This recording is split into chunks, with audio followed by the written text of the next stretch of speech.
Hello and welcome to Creating and Ratifying the Constitution, and we'll go over a quick overview of the Constitution itself. A couple of targets there is one that you can examine the convention's major debates, and we'll talk about the different plans that were set forth, and then that you can explain the basic outline of the Constitution and the basic principles within that document. Again, this is just an intro to that. We'll cover a great deal more in class. A little background, though. The Annapolis Convention was this first attempt to look at some of the problems of the Articles of Confederation.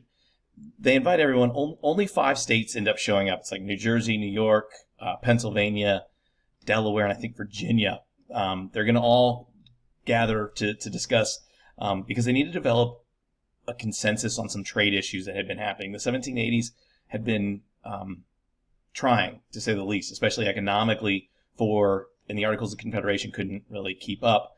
These trade barriers that a lot of the states had erected. These states were largely independent from one another, and the national government really had no authority to regulate trade. Because of these few representatives that show up, obviously their authority is going to be limited. They're not going to have much say. But this urgency is there, and Hamilton and Madison are both hopeful at this point because of what they're seeing, and they're hopeful, and they're going to call the Philadelphia Convention. In May 1787, they're going to come together. 12 of the 13 states show up. The Shays Rebellion, and again, the economic issues that had been there, and the lack of government response had really changed people's opinion during this time. And from the Annapolis Convention to the Philadelphia Convention, people start to get on board. 55 men gathered. I think the average age was something like 42 or 45. They did choose George Washington to preside over it, and it did meet from May to September 1787. And it said that was one of the hottest summers on record. And when you ask people and historians, they say, where would you like to be a fly on the wall? This has kind of always been mine. It was sweltering. They had to close the windows because they were worried that people were listening to what they're doing. And they had to be very secretive. So I often think this would be a really cool place to be. 55 men gathered. Thomas Jefferson's in France. John Adams is in England as a special envoy. So you're missing a few real patriots from that group. But again, this was, and Jefferson actually said this was a room full of demigods, that what they had done was nothing short of amazing. And they were all pretty educated. A couple go on to be president, even a vice president. Many of them go on to serve in the Senate. And there's a few that don't show up. Patrick Henry says he smelt a rat. He was worried about it, so he doesn't show up. And a few others like John Hancock and Samuel Adams weren't elected as delegates, so they didn't go either. So a few of the proposals, again, as they're in there and they're meeting, and they're going to see how this is going to shake out. A few of them, such as Hamilton, knows what we're going to do here is not revise the Articles of Confederation at all, but we're going to scrap the document and start over. That's why they had to close the windows. People were worried about what kind of government were they going to come up with. Was it going to be too strong of a central government? And that was scary to a number of people because they believed strongly in the idea that the states should have their own rights. So a few of the proposals that come out, you get the Virginia plan and the New Jersey plan. And if you think about the size of these states, you can pretty much read through everything and understand why they did it. Virginia plan is obviously going to be favorable to the big states. New Jersey plan is going to be favorable to the small states. They both called for the 3 separate branches of government. They did believe strongly in this checks and balances. These men had all read the enlightened philosophers and Montesquieu with the separation of powers, Locke with these ideas of self-government and property and everything else. So they were well read in these individuals. So they're going to use a lot of these philosophies when they're coming up with their plans. They did believe in this checks amongst the branches. The legislature in the New Jersey plan was only one body. You call that a unicameral Congress. Legislature in the Virginia plan had both an upper and a lower house. The lower house would be based on population and popularly elected, and the upper house would be elected by the lower house. So the lower house had quite a bit of power in this plan.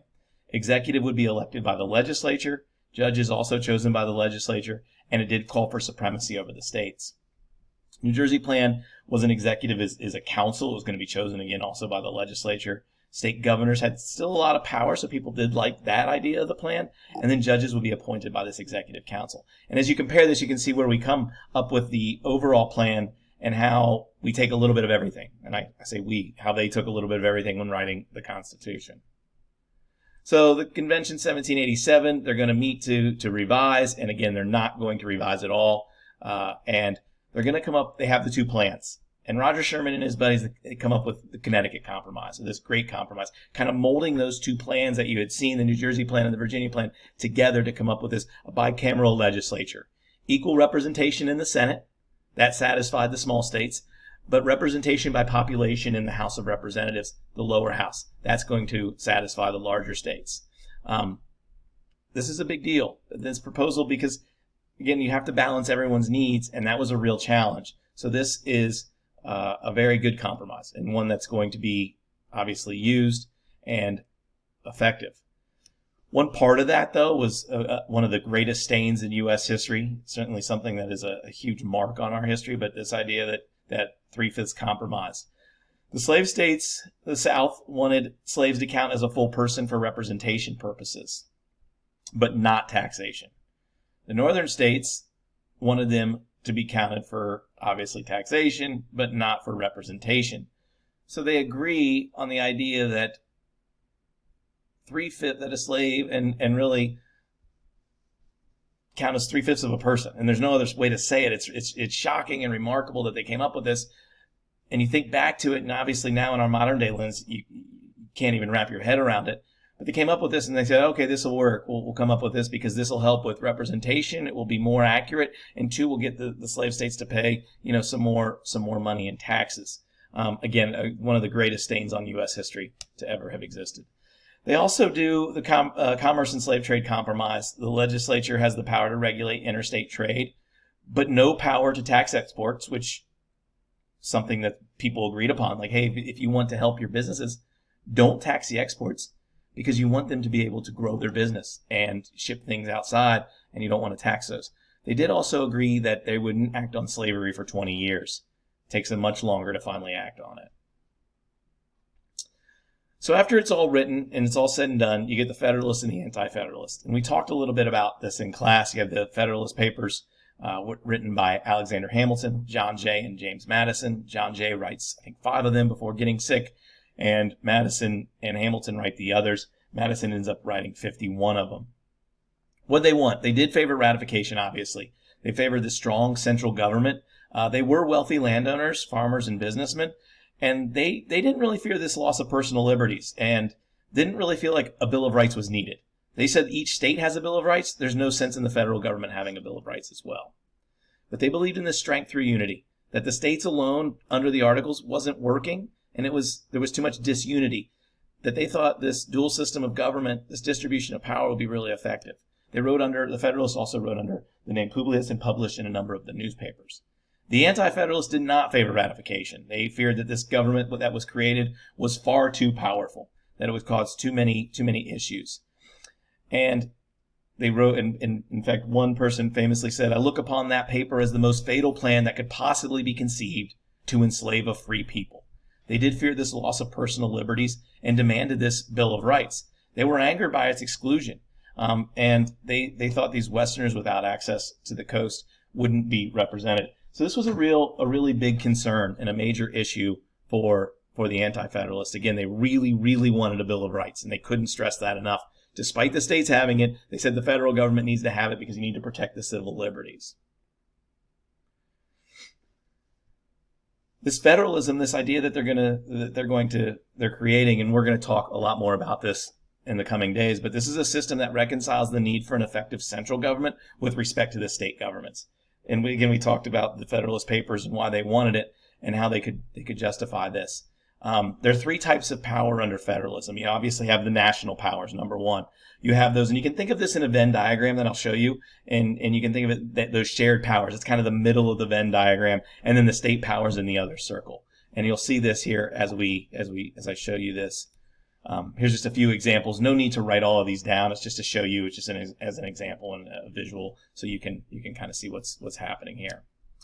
So ratification. So it's going to go, and they're going to vote on this, and George Washington and James Madison convinced a very reluctant Thomas Jefferson, who had been an anti-federalist, to support this document on the promise to include a Bill of Rights. You think about this today, and you think, not a chance. Do you trust a politician to do anything?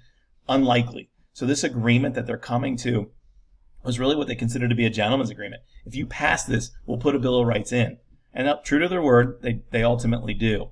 This conflict between the Federalists and Anti-Federalists did delay ratification voting. But final ratification, as you can see, it's closer in some states than in others.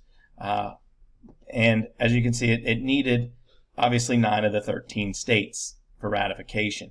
But you get to number 9, and it happens, and you're down there, and you think, wow, it's going to work. But you're still short of Virginia and New York voting. And the purpose of this, of people being a little hesitant to accept it and really think this is a good idea, is you needed those large states, and you had to see how they voted. And when Virginia votes and it becomes the 10th state, and really kind of a narrow win, you think, okay, now we need New York. And if we can get New York, ratification is going to be able to go right through. And a month later, New York votes, and again, another close vote, but it does, and it goes through. And you're really relieved at this point, and then it's basically a rubber stamp at the end for North Carolina and Rhode Island, because you have the big states. You have all the support you need, and really you only needed 9 of the 13, but the unanimity here really helped, and it really gave a lot of credence to the government. Here's a constitutional roadmap and what this looks like, and what you do need to take away from this is, 1, Article 1 is the legislative branch and sets up everything in there. 2 is the executive branch and all the presidential powers. And then 3, the judicial branch. So you're going to set up your 3 branches of government in Articles 1, 2, and 3. State relations is going to be covered in Article 4. Article 5 was amending the Constitution, and they found this to be so important because amending the Articles of Confederation required a unanimous vote. It's impossible. Reaching consensus on things, we could probably not even agree on 30 of us in the room what type of pizza we would want to order. So the fact that they're asking for complete consensus on changing the articles was unrealistic. Debts, oaths, and the supremacy clause in Article 6, and Article 7, the ratification debate and how you go about ratifying the Constitution. Here's an example of the checks and balances and kind of the separation of powers and what they do within it. I like this graphic because it shows you a visual of what they do for one another, and how they work and check one another as well. As always, if you have any questions, shoot me an email or stop by the room. Happy to help wherever I can.